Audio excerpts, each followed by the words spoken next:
hari ini kita lagi merayakan apa? Ada yang tahu?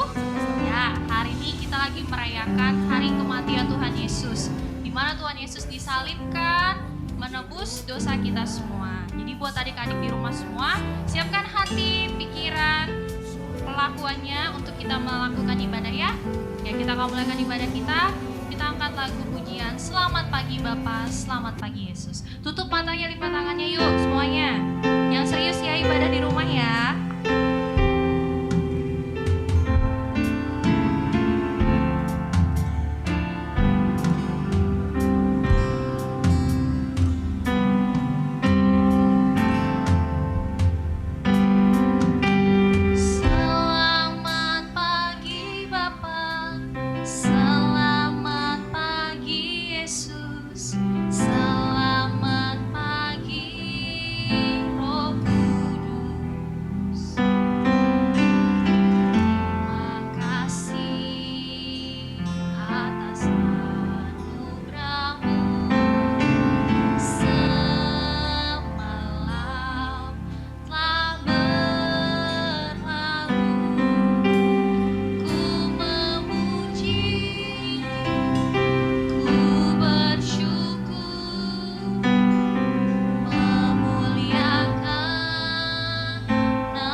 Selalu bersama dengan kami. Terima kasih juga ya Tuhan untuk hari spesial di hari ini di mana Engkau telah disalibkan untuk menebus setiap dosa kami. Biarlah ya Tuhan jalannya ibadah kami ini juga kami serahkan sebagai kedok tangan Tuhan Yesus.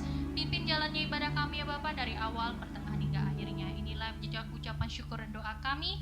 Kami serahkan semuanya ke dalam nama Tuhan Yesus Kristus. Haleluya. Amin. Ya. Siapa di rumah yang sudah mandi? Angkat tangannya. Lambaikan. Kakaknya udah mandi ya. Siapa yang sudah makan? Kakaknya belum makan. Adik-adik udah makan ya? Ya, tapi kalau udah mandi udah semangat ya. Udah sarapan juga, puji Tuhan.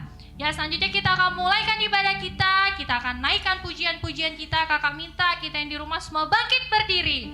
Kita pakai gerakan ya, memuji Tuhan hari ini ya. Kita angkat pujian Kasih Yesus manis dan indah. Pakai gerakan, dibantu Kakak Lina sama Kakak Yuni nanti. Ikutin ya yang di rumah ya. Ayo kita mulaikan ibadah kita.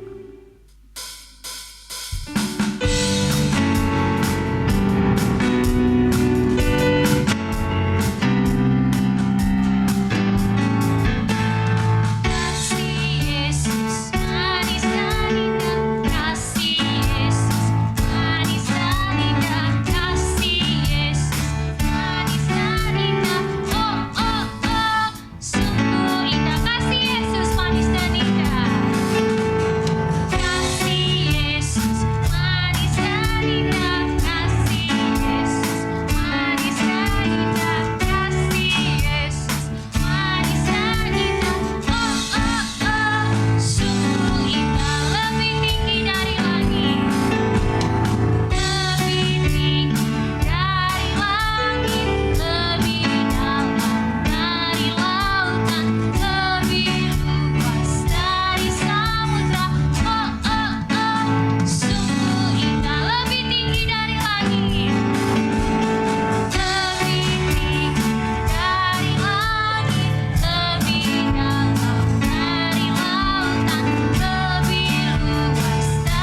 Kalau belum nggak apa-apa, nanti olahraga lagi ya. Selanjutnya kita mau siapkan hati kita untuk mendengarkan firman Tuhan.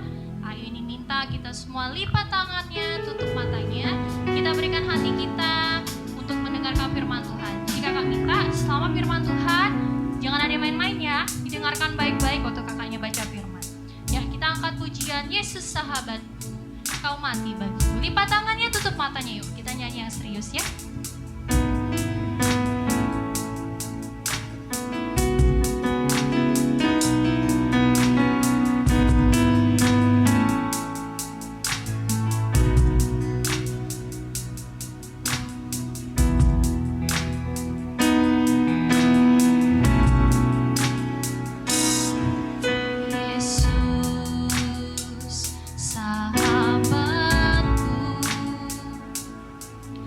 Kau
semuanya lipat tangannya. Nanti yang berdoa Kakak Lina.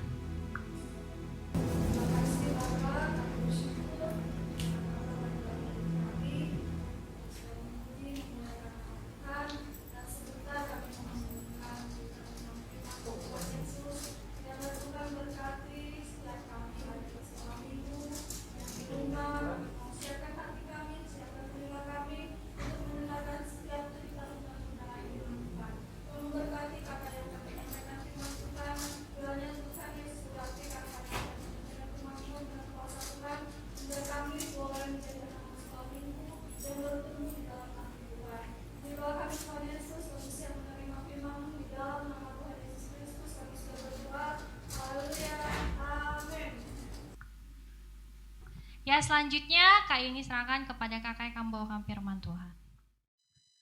Haleluya. Puji Tuhan.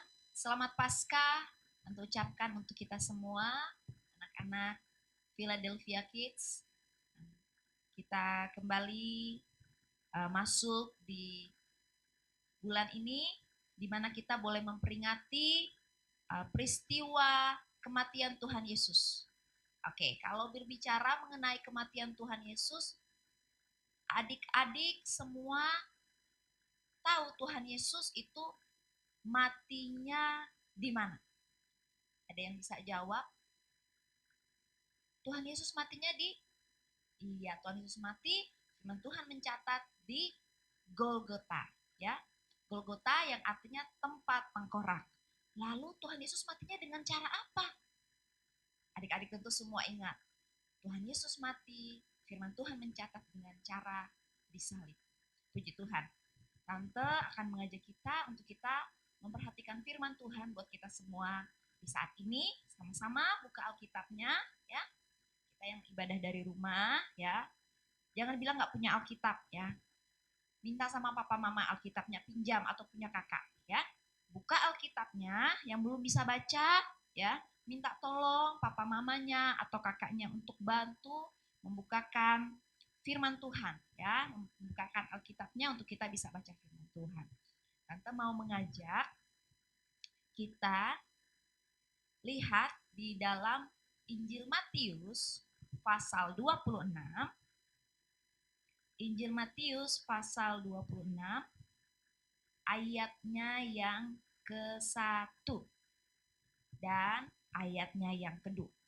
Injil Matius pasal 26 ayat 1 dan kedua. Oke, kita baca sama-sama yuk. Oke, kita baca sama-sama ya. Matius pasal 26 ayat 1 dan ayatnya yang kedua. Ya, dalam hitungan yang ketiga. 1, 2, 3. Setelah Yesus selesai dengan segala pengajarannya itu, berkatalah ia kepada murid-muridnya, kamu tahu bahwa 2 hari lagi akan dirayakan Paskah, maka anak manusia akan diserahkan untuk disalibkan. Haleluya, puji Tuhan. Inilah ayat firman Tuhan yang membuka, ya, perenungan firman Tuhan kita hari ini. Tante mau mengajak kita untuk kita mengingat-ingat apa yang adik-adik ingat tentang Paskah. Ya, kalau kita di gereja, ya, waktu masih ibadah kita merayakan Paskah, itu yang adik-adik ingat kalau lagi ibadah itu biasanya di sekolah minggu lagi ibadah itu dibikin ibadah tempat. Mungkin kalau ada yang ingat, Paskah itu biasanya kita itu menghias telur.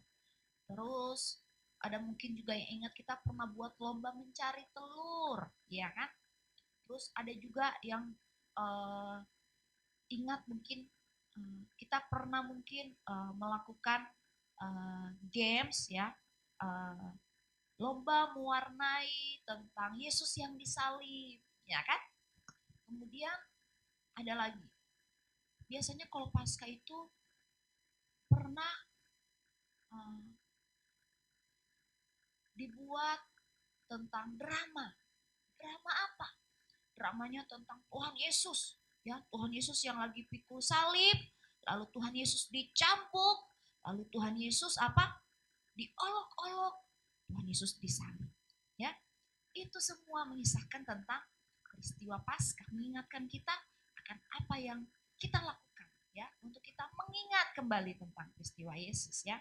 Mungkin kalau mengenai kegiatan mencari telur ya kan, kemudian menghias telur ya, itu menjadi suatu kegiatan yang mungkin sangat umum dilakukan oleh kegiatan mungkin anak-anak ya, bukan saja mungkin untuk anak-anak di sekolah minggu, tapi mungkin kegiatan di sekolah-sekolah ya. Tapi saat hari ini Tante mau mengajak kita untuk kita berfokus kepada Yesus sendiri yang adalah Paskah itu. Puji Tuhan. Paskah ya, di sini Tuhan Yesus kasih tahu sama murid-murid ya. Tuhan Yesus bilang, ya, kamu tahu bahwa 2 hari lagi ya. Kalau 2 hari lagi, misalnya hari ini hari Senin, 2 hari lagi hari apa? Ya, Selasa, Rabu, ya kira-kira begitu. Kalau hari ini hari Minggu, 2 hari lagi hari apa? Ya kan? Hari Senin, Selasa, ya. 2 hari lagi dari Yesus bicara itu. Dibilangnya bahwa ini tidak ditulis hari apa ya, tapi cuma Tuhan Yesus bilang ke murid-murid, 2 hari lagi setelah hari di mana Yesus bilang ke murid-murid, kita akan merayakan yang namanya Paskah ya. Oke. Rupanya Paskah itu ya dicatat ya di dalam kitab Taurat Musa, itu menjadi suatu ketetapan ya yang dibuat untuk umat Israel, untuk umat Tuhan ya. Di dalam Perjanjian Lama, Keluaran pasal 12 dicatat mengenai perayaan Paskah. Paskah yang dilakukan oleh umat Israel pada mulanya itu terjadi di tanah Mesir. Tanah Mesir itu tanah di mana umat Israel ya dikatakan mereka mengalami perbudakan ya. Mereka disiksa, mereka harus kerja berat ya. Kemudian hari di mana umat Tuhan akan dibebaskan ya, oleh Tuhan sendiri. Peristiwa Paskah adalah peristiwa rangkaian ya, menjadi satu rangkaian peristiwa penyelamatan yang dilakukan oleh Allah sendiri bagi umat. Dicatat di dalam Keluaran pasal 12. Yuk kita mundur yuk. Buka Alkitabnya, mundur. Keluaran itu kitabnya di mana ya? Kalau adik-adik tahu, kitab pertama dalam Alkitab, dalam Perjanjian Lama adalah kitab Kejadian. Nah, setelah Kejadian adalah kitab Keluaran. Ya, Keluaran pasalnya yang ke-12. Keluaran pasal 12 di sana ditulis ya judulnya, tentang diberi judul oleh Lembaga Alkitab Indonesia tentang perayaan Paskah. Karena di pasal ini dijelaskan mengenai bagaimana seharusnya umat Israel melakukan dikatakan perayaan Paskah ini ya. Oke. Tujuan dari perayaan Paskah ini adalah menjadi tanda, menjadi peringatan bagi umat Israel. Tanda Tuhan menyelamatkan umat Israel dari kematian. Ya. Karena pada saat itu Tuhan hendak menghukum, Tuhan hendak membunuh orang-orang yang ada di Mesir ya. Lalu bagaimana ya tandanya supaya mereka berbeda dari orang-orang Mesir? Sebab itu Tuhan menyuruh ya, dikatakan diperintahkan kepada Musa dan Harun untuk memerintahkan kepada umat Israel yang ada di Mesir saat itu untuk apa? Untuk menyembelih anak domba ya. Kemudian dikatakan dari dagingnya ada yang dimakan ya, tapi kemudian darahnya itu harus dibubuhkan ya, ditempel ya, ditaruh di pintu ya, di pintu masuk dari rumah-rumah ya, umat Israel ya, orang-orang Israel yang ada di Mesir. Jadi waktu malaikat maut, Tuhan bilang untuk Tuhan mau bunuh ya, dikatakan semua anak-anak ya, sampai kepada binatang-binatang dari umat Israel ya. Kenapa Tuhan suruh kasih tanda? Supaya mereka nggak kena. Karena saat itu mereka ada di Mesir. Tuhan hendak menghukum Mesir. Tapi saat itu masalahnya umat Israel juga masih ada di Mesir. Ya, kenapa? Tuhan mau bawa umat Israel keluar. Ya kan? Tapi kemudian dikatakan bahwa Raja Mesir mengeraskan hati. Sudah dikasih tanda, dikasih mujizat-mujizat ya, untuk mereka percaya kepada Tuhan. Tetap saja begitu ya, dikatakan Firaun terus saja mengeraskan hati. Sampai kepada tulah yang terakhir dikatakan Tuhan hendak menghukum ya, dikatakan membuat anak-anak sulung mati ya. Anak sulung dari orang Mesir mati. Ya. Tapi Tuhan ingat bahwa di Mesir masih ada orang Israel. Ya, sehingga Tuhan bilang harus ada tanda yang membedakan. Itu adalah tanda darah anak domba. Ya, itu adalah peristiwa awal di mana Paskah itu dilakukan oleh orang Israel ketika mereka di Mesir. Ya, Tante mau baca bagi kita ya. Keluaran pasalnya yang ke-12 ya. Syarat Paskah di dalam Perjanjian Lama ditulis begini. Oke. Di dalam Keluaran pasalnya yang ke-12, Tante baca ayatnya yang ke-5. Anak domba itu harus jantan, tidak bercela, berumur setahun, tidak boleh ambil domba atau kambing. Ayat 6. Kamu harus mengurungnya sampai hari yang ke-14 bulan ini. Lalu seluruh jemaah Israel yang berkumpul harus menyembelihnya pada waktu senja. Kemudian dari darahnya haruslah diambil sedikit dan dibubuhkan pada kedua tiang pintu dan pada ambang atas pada rumah di mana orang memakannya. Ya, oke. Kemudian Tante baca lagi di dalam ayatnya yang ke-12. Sebab pada malam ini aku akan menjalani tanah Mesir dan semua anak sulung dari anak manusia sampai anak binatang akan kubunuh, dan kepada semua Allah di Mesir akan kujatuhkan hukuman. Akulah Tuhan. Ayat 13. Dan darah itu menjadi tanda bagimu pada rumah-rumah di mana kamu tinggal. Apabila aku melihat darah itu, maka aku akan lewat daripada kamu. Jadi tidak akan ada tulah kumusnahkan di tengah-tengah kamu apabila aku menghukum tanah Mesir. Haleluya, puji Tuhan. Ini adalah peristiwa yang dicatat di dalam Perjanjian Lama, ya. Dan ini benar-benar terjadi, ya kan? Tetapi apa yang ditulis dalam Perjanjian Lama, ya, itu pun digenapi, ya, di dalam Perjanjian Baru, ya. Seperti yang kita tahu, ya, bahwa sesungguhnya yang benar-benar terjadi di dalam Perjanjian Lama itu menjadi sebuah gambaran, ya. Tetapi itu benar-benar terjadi. Dan itu semua mengarahkan semua peristiwa yang terjadi di dalam Perjanjian Lama yang dicatat, ya. Apa yang sudah kita baca, ya, di dalam Perjanjian Lama, ya, itu digenapi di dalam Perjanjian Baru, ya. Di dalam Perjanjian Baru kita baca tadi dalam Matius pasal 26 dicatat, ya, Tuhan Yesus itu ingetin sama murid-murid, ayo 2 hari lagi kita akan merayakan Paskah, ya. Tapi kemudian ditekankan lagi oleh Tuhan Yesus sendiri, maka anak manusia akan diserahkan untuk disalibkan. Kalau Paskah dalam Perjanjian Lama, ya, kita sudah baca tadi, ya, ada korban di sana, ya, untuk tiap-tiap rumah tangga, untuk setiap keluarga, ya, dikatakan harus ada korban anak domba, ya, anak domba. Itu mengarah tentu berbicara mengenai Yesus yang adalah anak domba Allah yang disalib.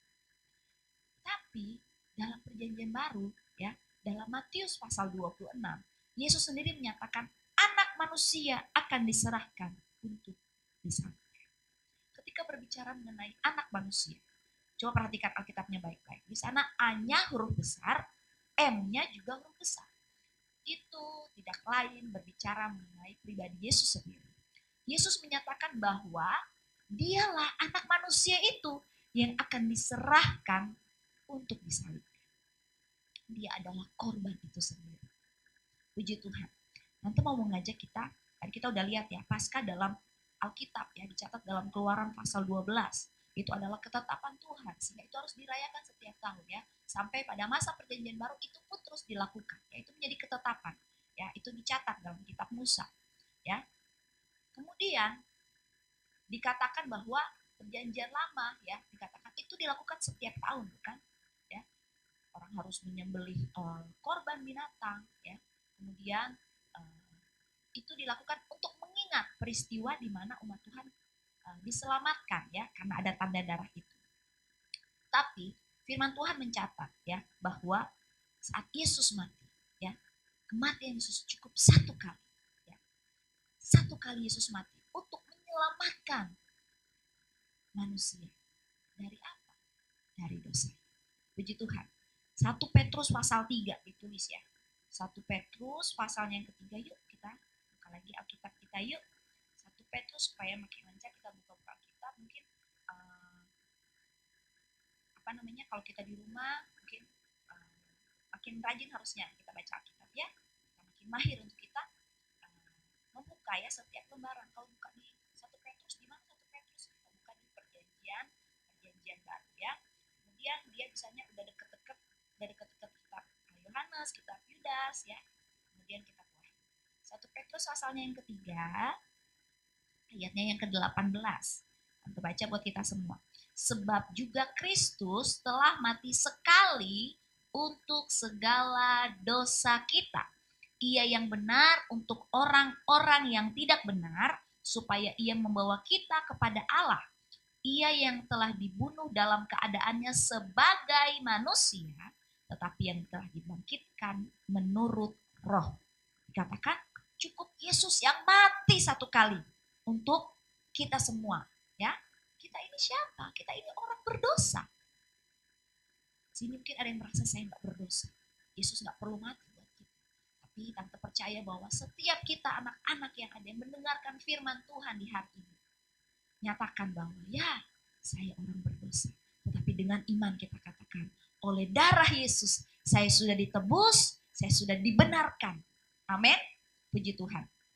Kemudian ya, Yesus mati untuk manusia berdosa.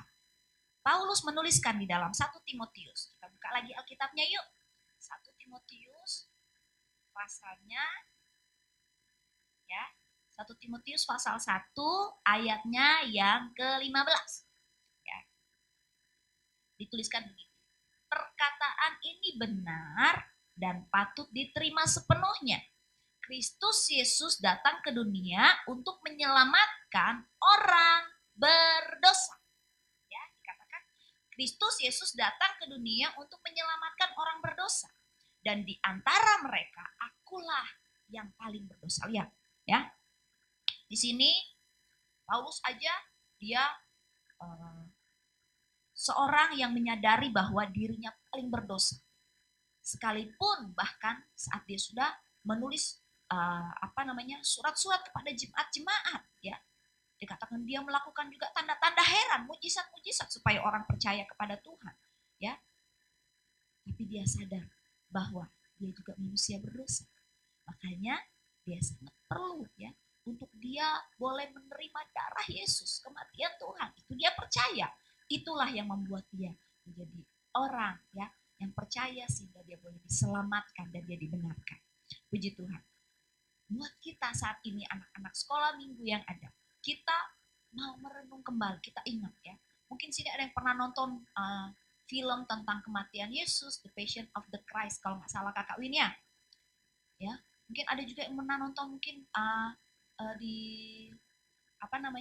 video sekolah minggu yang pernah kita tonton ya kalau kita lagi ibadah langsung di gereja, yang mengisahkan tentang peristiwa penyaliban Yesus. Ya, mungkin kalau kita nonton, kita lihat Yesus waktu dia disalib, ya kan, terus ada musik-musiknya yang gimana gitu kan, itu waktu kita lihat bisa jadi kita sedih, benar, ya kan, kita sedih kalau kita keluar air. Tetapi apakah cukup sampai di situ? Setelah nonton, ya, kita udah lupa, ya, kita udah lupa sama ceritanya, ya kan? Tapi kemudian tanpa kita sadar, kita melakukan lagi kesalahan-kesalahan yang membuat kita kembali berbuat kesalahan ya, membuat kita berdosa kembali. Tapi percaya bahwa waktu kita mengalami ya benar-benar karya kematian Tuhan Yesus, kita meresapi, kita merenungkan ya bahwa Tuhan Yesus mati buat saya, Tuhan Yesus sudah menyelamatkan saya, Tuhan Yesus menebus saya, Tuhan Yesus disalib buat saya.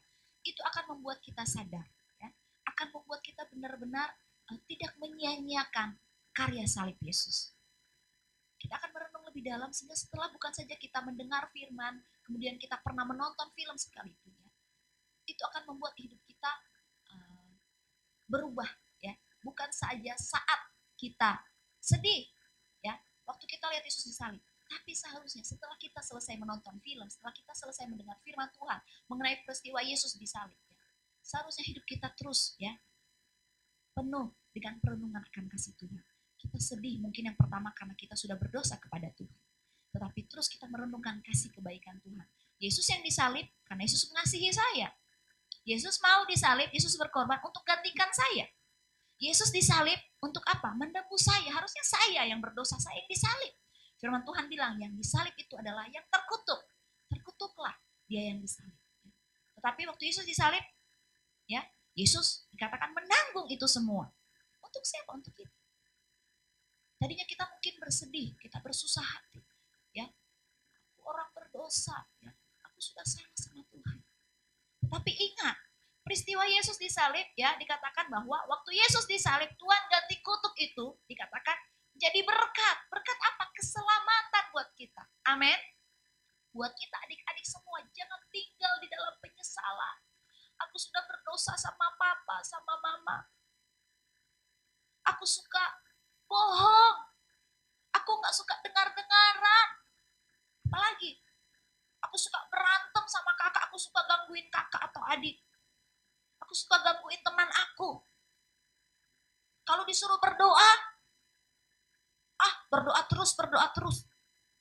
Aku gak suka berdoa. Apalagi baca Alkitab. Kan panjang-panjang. Tapi kalau main game, tahan. Berjam-jam. Ya. Kalau baca Alkitab, berat. Suruh berdoa sebentar aja. Mau berdoa tidur. Aku ngantuk. Padahal kita lupa. Kalau Tuhan yang kasih nafas ini. Apa yang terjadi? Saat kita lupa sama Tuhan, lalu Tuhan lupa sama kita. Tapi sayangnya Tuhan gak pernah lupa sama kita. Tuhan gak pernah habis kasihnya sama kita. Oleh sebab itu, kita terus memperingati, ya. Kita terus mengingat peristiwa kematian Tuhan. Pertama mungkin kita menangis karena dosa kita. Tapi setelah kita boleh meresapi, kita boleh ingat-ingat terus dalam hati, dalam pikiran kita. Ya, Yesus sudah mati buat saya. Bagian kita apa? Aku mau buat apa untuk Tuhan? Ya, Yesus sudah mati buat adik-adik, ya, buat tante, buat kita semua orang yang berdosa. Waktu kita merenung, kita menyesali dosa kita. Tuhan mau kita nggak cukup sampai di situ, ya. Nggak cuma waktu kita baca firman sedih, waktu baca Tuhan Yesus disalib, Tuhan Yesus dicambuk, Tuhan Yesus diludahin, ya kan? Dikatakan Tuhan Yesus dipakai mahkota duri, ditusuk, ya, dikatakan tangan kakinya dipaku, lambungnya ditikam, ya, keluar darah, keluar air, ya kan? Kita waktu baca mungkin Alkitab, waktu baca peristiwa Yesus disalib, bisa kita nangis-nangis, ya kan? Kita nonton film peristiwa Yesus disalib, bisa kita nangis-nangis. Tapi setelah itu sudah seperti nggak ada artinya apa yang kita baca. Tuhan mau kita menghidupi firman Tuhan, tidak sampai menyesali dosa, tapi kita menghidupi kembali firman Tuhan yang membebaskan kita dari dosa. Amin. Tuhan Yesus mau waktu kita selesai membaca, ya, firman Tuhan. Gimana cara kita menghidupi firman Tuhan ini? Kita dibenarkan bukan karena kebenaran kita. Kita dibenarkan karena firman Tuhan. Bagaimana caranya? Baca firman Tuhan. Tuhan mau kita terus ada hubungan dengan Tuhan. Tuhan mau untuk kita terus dekat sama Tuhan. Amin. Yang saat-saat ini mungkin tadinya cuma punya waktu, ya, berdoa. Tante satu kali pernah ajak anak-anak tante untuk kita ikut ibadah, ya. Lalu di firman Tuhan itu, ya, firman Tuhan itu tuh ada salah satu guru sekolah minggu bilang bahwa suatu hari dikatakan Daud bisa sampai 7 kali dia dikatakan dia berdoa, dia memuji Tuhan, ya. Dikatakan Daniel dikatakan sampai 3 kali. Lalu tante tanya sama anak-anak, ayo kalian berdoa berapa kali? Lalu mereka bilang, iya kami juga 3 kali. Berdoa apa aja? Tante tanya, kami doa tidur, kami doa makan, kami berdoa kalau kami mau jalan. Oke, benar 3 kali, ya. Bahkan lebih katanya. Mereka bangun tidur berdoa, mereka bilang, ya, anak-anak tante, kemudian mereka mau tidur berdoa, mau makan berdoa. Tapi apa cukup dengan berdoa? Hanya berdoa kemudian kita bilang, Tuhan, aku mau tidur, jaga aku, ya. Tuhan, aku sudah bangun, terima kasih. Kemudian kita berdoa, Tuhan, aku mau makan, berkati makanan, ya. Itu berdoa juga, bukan salah. Itu sesuatu yang baik dan benar. Tapi kita mau lebih lagi, ya. Kita mau tingkatkan, ya. Tante katakan harusnya untuk Tuhan tidak pernah ada kata sudah cukup. Harusnya kita harus lebih dan lebih. Amin. Karena yang Yesus lakukan buat itu tuh sangat besar, gak bisa kita balas. Ya, kita berdoa ya bukan supaya juga Tuhan memberkati kita, karena kalau kita nggak berdoa Tuhan tetap memberkati kita, amin. Tapi tujuan kita berdoa supaya apa? Supaya benar-benar kita boleh mengalami yang namanya kebaikan Tuhan itu benar-benar kita rasakan, iya kan? Pada saat kapan? Ayo adik-adik semua kalau diingat, pernah nggak satu kali kita habis mendapat sesuatu, ya? Contohnya sakit, ya. Tante percaya bahwa setiap papa mama yang ada di rumah pun, ya, kakak-kakak yang sedang mendampingi atau opa-oma, waktu kita sedang sakit, pasti pernah terpikir, ya, bahkan mungkin ini yang pertama dipikirkan adalah berdoa. Apa rasanya, apa jadinya waktu kita sakit kita berdoa lalu kita terima kesembuhan? Bukankah ada rasa syukur yang begitu besar kepada Tuhan? Terima kasih Tuhan, Tuhan sudah sembuhkan aku. Bahkan mungkin ada yang pernah mengalami ya sakit yang begitu parah, ya. Mungkin kalian alami atau mungkin orang tua atau mungkin keluarga kalian, lalu kalian mengalami jawaban doa itu luar biasa. Kalian mengalami pengalaman disembuhkan oleh Tuhan. Disembuhkan itu pun adalah jaminan, ya. Ketika Yesus disalib, Yesus jaminkan kesembuhan. Kita mau memaknai lebih dalam akan peristiwa Paskah ini, ya. Makna Paskah bagi kita. Yang pertama adalah bukti kasih Allah. Kalau adik-adik ingat Yohanes 3:16, bunyinya apa? Karena begitu besar kasih Allah akan dunia ini, sehingga dia mengaruniakan anaknya yang tunggal. Ya kan? Itu bukti kasih Allah. Bapa karuniakan Yesus anaknya ke dalam dunia, ya, bukan cuma dia lahir, ya. Paket keselamatan itu bukan cuma Yesus lahir, lalu Yesus nggak ngapa-ngapain lagi. Tapi paket keselamatan itu Yesus lahir, kemudian dia apa? Dia tahu pun dia harus mati, tetapi tidak berhenti sampai di situ. Paket keselamatan sungguh terbukti ketika Yesus mati dan dia bangkit. Amin. Firman Tuhan menulis bahwa kematian, ya, Yesus, ya, dan kebangkitan menyatakan kebesaran kuasa Tuhan karena maut dikalahkan. Amin. Oke, yang pertama bukti kasih Allah. Yang kedua, kematian Yesus. Apa sih artinya Yesus mati buat saya? Yang pertama, Tuhan Yesus sayang banget sama aku, makanya dia mau mati buat aku. Jadi kalau orang tanya, apa sih makna Paskah buat kamu? Yang pertama tadi apa? Bukti kasih Allah, ya kan? Apa? Dia karuniakan Yesus. Kemudian yang kedua, Yesus disalib ganti kita orang berdosa. Ya, tadi ya, Tante sudah sebutkan bahwa harusnya yang berdosa itu dia yang disalib, ya. Harusnya kita terima kutuk, tapi Yesus mau tebus kita. Dia mau tanggung dosa kita. Kemudian dia mau terima kutuk demi kita umat manusia supaya kita percaya dan selamat, ya. Ayat-ayat ini dicatat loh semua, ya, di dalam firman Tuhan. Makanya penting untuk kita baca firman Tuhan setiap hari. Galatia 3 ayatnya yang ke-13. Kristus telah menembus kita dari kutuk hukum Taurat dengan jalan menjadi kutuk karena kita. Sebab ada tertulis, terkutuklah orang yang digantung pada kayu salib. Lihat ya. Wah, hebat sekali Tuhan Yesus kita. Dikatakan bahwa dia mau loh. Dia mau loh. Dikatakan dia disalib. Cuman demi siapa? Cuman demi adik-adik semua. Cuman demi kita semua orang berdosa. Dasarnya apa? Karena kasih. Kemudian kita bisa maknai Paskah itu dengan apa? Ya, yang pertama karena bukti kasih Allah. Ya, makna Paskah buat kita Yesus disalib. Ya, yang kedua tadi untuk ganti saya ini orang berdosa. Harusnya saya yang disalib, dikatakan saya terima kutuk. Tapi Yesus mau tanggung itu semua demi saya. Kemudian yang ketiga makna Paskah, ada jaminan kesembuhan itu tadi. Amin. Waktu kita mengalami, kita melakukan kembali karya salib Yesus, percaya bahwa di salib itu dikatakan kutuk diganti jadi berkat. Berkat apa? Berkat kesembuhan, ya, berkat keselamatan. Berkat-berkat bukan saja secara jasmani, tapi berkat-berkat rohani. Ada sukacita di sana, ya, karena ada kemenangan. Ya, buktinya apa? Yesus bangkit. Dikatakan di dalam 1 Petrus pasal yang kedua ya. Kita buka lagi Alkitab kita yuk. 1 Petrus pasalnya yang kedua ayat 24. 1 Petrus 2 ayat 24. Ia sendiri telah memikul dosa kita di dalam tubuhnya di kayu salib. Lihat ya.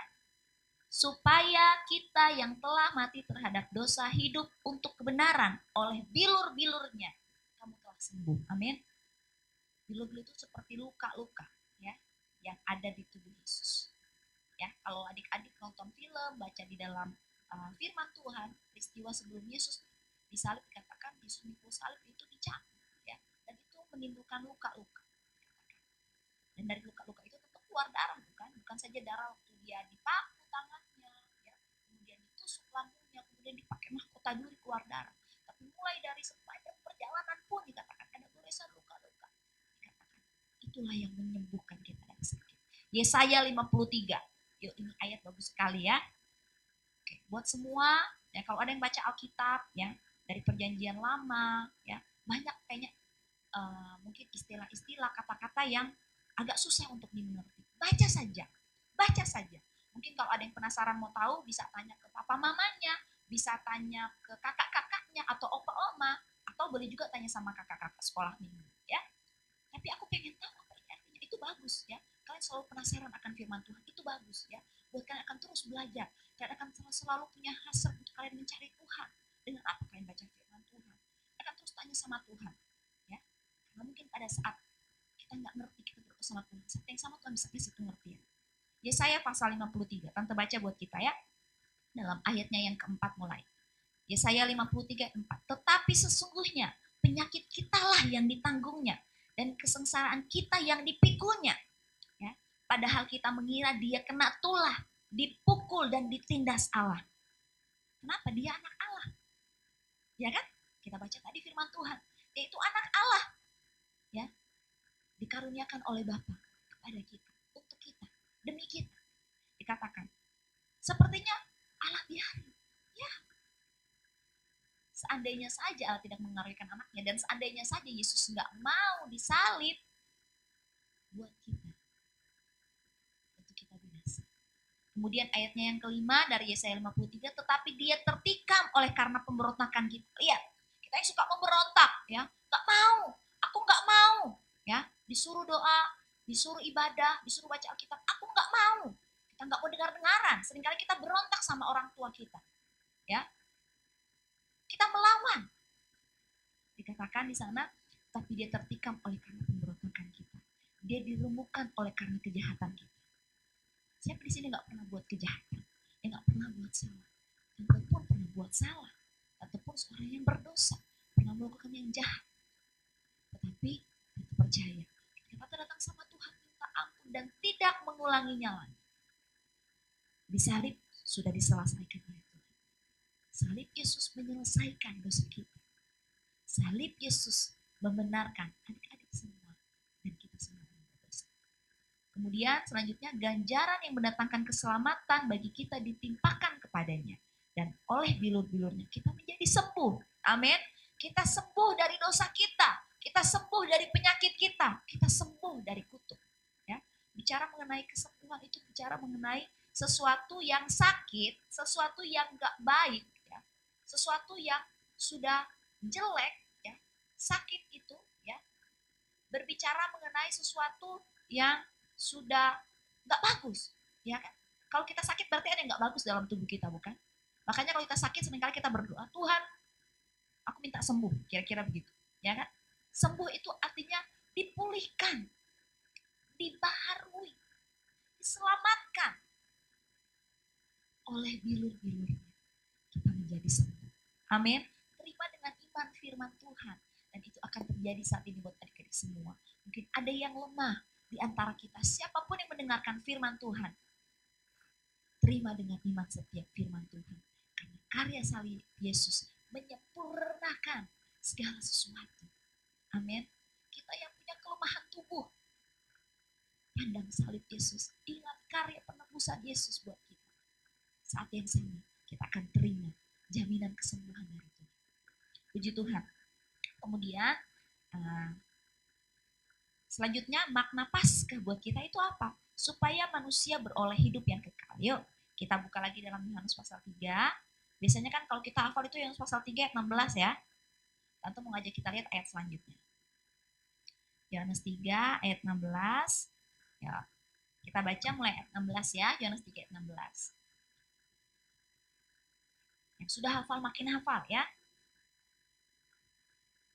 Oke, Yohanes 3 ayat 16. Karena begitu besar kasih Allah akan dunia ini sehingga ia telah mengaruniakan anaknya yang tunggal, ya, supaya setiap orang yang percaya kepadanya dikatakan apa? Tidak binasa, melainkan beroleh hidup yang kekal.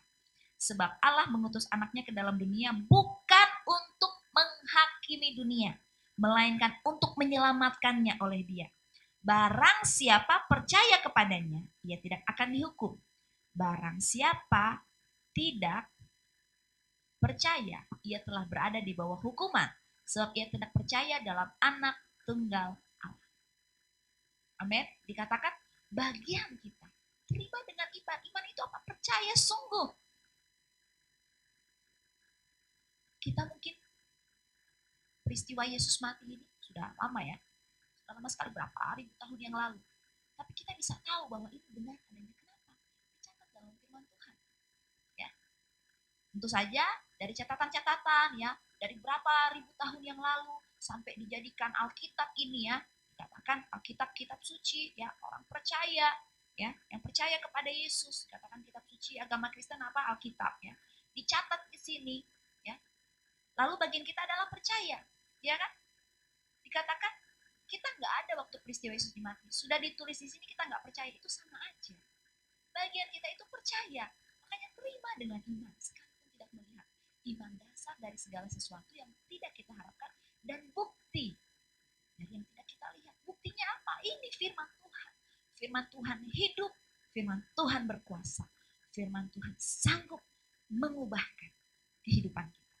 Amin. Dikatakan bahwa barang siapa yang percaya kepadanya. Jadi karya salib Yesus bisa kita alami kesembuhan, alami pembebasan, ya, alami pemulihan, alami kemenangan, alami berkat-berkat Tuhan yang luar biasa. Waktu kapan? Waktu kita percaya. Bagaimana kita mau jadi percaya kalau kita firman Tuhan aja kita nggak pernah baca, boro-boro mau dengar, ya, dengar aja nggak mau, baca juga nggak mau, ya. Firman Tuhan terus, firman Tuhan terus. Hei, hidup kita ini kata Tuhan bukan hidup dari roti, ya, roti yang dijual di Valentine atau di Holland Bakery. Hidup kita ini dari apa? Firman Tuhan, roti yang hidup. Amin. Amin. Puji Tuhan. Terima dengan iman, ya. Percaya kepada Yesus. Terus, poin selanjutnya adalah kita menjadi orang-orang yang lebih dari pemenang. Di dalam Roma juga ditulis demikian, ya. Di dalam Roma pasalnya yang ke-8, Tante baca buat kita ya. Apa ya, banyak ayat ya. Tante mau kita benar-benar kita tahu firman Tuhan benar-benar ya, bahwa ya Yesus memang harus mati buat saya. Tapi bukan berarti kita bergila sehingga kita bebas untuk kita hidup. Yesus sudah mati buat saya. Tandanya kan saya udah gak dapat hukuman lagi. Hei, tidak begitu. Waktu Yesus mati buat saya pun harus mati. Ya, untuk dosa-dosa yang sudah saya buat. Iya kan? Apa artinya kematian Tuhan walaupun kita masih hidup di dalam dosa? Roma pasalnya yang ke-8 ayat 31 Tante baca. Sebab itu apakah akan kita katakan tentang semuanya itu? Jika Allah di pihak kita, siapakah yang akan melawan kita? Ia yang tidak menyayangkan anaknya sendiri tetapi yang menyerahkannya bagi kita semua. Bagaimanakah mungkin ia tidak mengaruniakan segala sesuatu kepada kita bersama-sama dengan dia? Lihat ya, anaknya aja dikasih. Apalagi yang kecil-kecil yang kita minta sama Tuhan. Ya kan? Kita minta apa? Yang mau sekolah mungkin minta perlengkapan sekolah. Ya kan? Minta berkat-berkat yang lain. Pasti Tuhan kasih. Amin. Tapi kita minta dengan iman. Ya, Yesus aja dikasih buat kita untuk menyelamatkan kita. Ya, kita pernah nggak terpikir kita berdosa bagaimana caranya kita menyelamatkan diri kita? Kita mungkin nggak pernah berpikir sampai di situ, tapi Allah berpikir untuk kita. Bagaimana supaya kita selamat? Bukankah itu ya kerinduan setiap kita? Apa artinya kita hidup tapi pada akhirnya kita binasa? Kita tidak mengalami keselamatan. Kita tidak mengalami hidup yang kekal di surga bersama dengan Bapa. perlu Yesus. Bukan Yesus saja yang lahir, tapi Dia yang mati dan juga bangkit buat kita. Kemudian Roma pasalnya yang ke-8, ayatnya yang ke-34. Kristus Yesus yang telah mati, bahkan lebih lagi yang telah bangkit, yang juga duduk di sebelah kanan Allah, yang malah menjadi pembela bagi kita. Siapa yang akan memisahkan kita dari kasih Kristus? Penindasan, atau kesesakan, atau penganiayaan, atau kelaparan, atau ketelanjangan, atau bahaya, atau pedang? Seperti ada tertulis ya di dalam ayat 36. Tapi kita baca ayat 37 ya. Tetapi dalam semuanya itu kita lebih daripada orang-orang yang menang oleh Dia yang telah mengasihi kita. Amin. Katakan amin. Amin. Dikatakan apa? Kita lebih dari orang-orang yang menang. Ya. Katakan Yesus yang berperang ganti kita di salib. Ya. Tapi kita yang dapat kemenangan itu. Bukan lebih dari orang-orang yang menang bahkan, kata firman Tuhan. Terus tadi di ayat sebelumnya bilang, siapa yang bisa memisahkan kita dari kasih Kristus? Apa? Siapakah yang akan memisahkan kita? Ya kan? Selain kita sendiri yang tidak mau masuk ya bersama dalam persekutuan dengan Yesus. Kita nggak mau percaya kepada Tuhan. Ya. Kita menolak Yesus yang sudah mati buat kita. Itu yang bisa membuat kita jauh dari Tuhan. Terima karya Yesus di sana. Dengan iman. Yesus sudah mati buat saya. Katakan terima kasih Tuhan. Terima kasih Tuhan. Selanjutnya yang terakhir, makna Paskah buat kita. Yesus menjadi pengantara manusia dengan Bapa. Ya, di dalam Ibrani pasalnya yang ke-7. Ibrani pasalnya yang ke-7. Ayatnya yang ke-25. Karena itu ia sanggup juga menyelamatkan dengan sempurna semua orang yang oleh Dia datang kepada Allah, sebab Ia hidup senantiasa untuk menjadi pengantara mereka. Ya. Yesus yang adalah korban itu sendiri, Dia membawa dirinya menjadi korban yang sempurna. Dikatakan Dia juga adalah imam. Dia membawa dirinya sebagai korban di hadapan Allah. Supaya apa? Manusia didamaikan dengan Allah. Kita bisa berdoa kepada Bapa, bukan Bapa kami yang di surga. Gak ada penghalang kan? Kita gak kenal ada rasa tertuduh. Enak aja kita panggil Bapa. Tapi kalau kita ingat karena siapa? Karena Yesus. Ya. Waktu Yesus disalib, ya. Waktu Yesus disalib, itu adalah peristiwa yang sangat berat buat Yesus. Kenapa? Bapa sendiri gak mau. Dikatakan bahwa sangat ngeri ya. Ngerinya bukan karena apa? Karena dosa yang ditanggung oleh Yesus di dalam dirinya. Ya. Gak mau memandang kepada Yesus. Karena kengerian, ya. Maut, kesakitan, dosa. Itu ditimpakan pada Yesus. Harusnya kita. Tapi ingat, Yesus mau. Karena Yesus mengasihi kita. Amin. Terima dengan iman, renungkan kembali. Ya. Kita mau ada perubahan hidup dalam kehidupan kita. Yang lalu mungkin kita suka melakukan hal yang membuat hati Tuhan sedih. Ya. Tapi firman Tuhan bilang waktu kita datang sama Tuhan.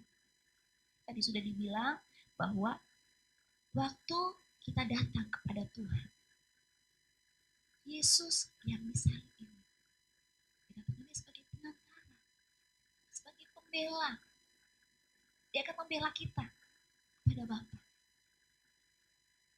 Kita layak untuk menyebut Bapa dan kita layak menjadi anaknya. Kenapa? Yesus akan membela. Dia layak. Sebab aku sudah mati buat dia. Amin. Bagian kita adalah percaya, terima dengan iman, dan hidupi firman Tuhan. Ya, puji Tuhan. Mau kita semua benar-benar merasapi makna kematian Tuhan Yesus. Bukan saja sampai dinangis-nangis waktu kita baca Yesus disalib. Sampai di sedih-sedih. Kayaknya kalau nonton yang sedih-sedih tentang Yesus disalib. Hey, setelahnya bagaimana? Ya, oke, waktu mengalami kematian kita bersedih. Tapi setelahnya kita mengalami sukacita yang besar. Karena apa? Janji Yesus. Yesus, dia bangkit. Amin. Karena pada hari yang ketiga, setelah Yesus mati dikubur, kemudian apa? Kubur itu kosong. Satu pujian mengatakan, sebab dia hidup ada hari esok. Ku tak takut, ku tidak gentar. Karena ku tahu dia pegang hari esok. Hidup jadi berarti, sebab dia hidup. Ada yang tahu lagi ini? Ada yang tahu lagi ini? Oke, Kita nyanyikan lagu ini bersama-sama ya. Anak Allah, Yesus namanya, menyembuhkan, menyucikan, bahkan mati, tebus dosaku, kubur kosong, membuktikan dia hidup, sebab dia hidup. Ada hari esok, sebab dia hidup.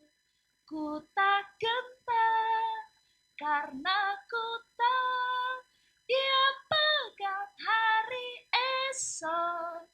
Hidup jadi berarti sebab dia hidup. Amin. Kita bisa ada hari ini. Bahkan kita percaya besok pun saya masih ada. Karena Yesus sudah mati buat saya. Dan bahkan dia bangkit dan hidup buat saya. Puji Tuhan. Demikian firman Tuhan buat kita semua. Ya, Tante mau mengajak untuk kita melihat ayat terakhir untuk kita. Oke, kita menutup dengan ayat hafalan. Kalau ada yang mau hafal ayat ini, ya boleh dihafal lalu dikirim videonya. Ya, kita ada grup Villa Kids, bisa dikirim di sana supaya Tante tahu. Oh iya, kita benar-benar mau mengambil bagian ya untuk kita mengalami kematian Yesus, untuk kita mengalami karya salib Yesus ya. Kita mau merenungkan firman Tuhan ya. Ayat ini bisa kita renungkan lebih dalam. 1 Petrus 1 ayat 18 ya sampai 19. Yang mau hafal ayat 18 boleh, yang mau hafal ayat 19 boleh, mau hafal dua-duanya juga boleh, ayat 18 dan 19 ya. 1 Petrus 1 ayat 18 dan 19. Sebab kamu tahu bahwa kamu telah ditebus dari cara hidupmu yang sia-sia, yang kamu warisi dari nenek moyangmu.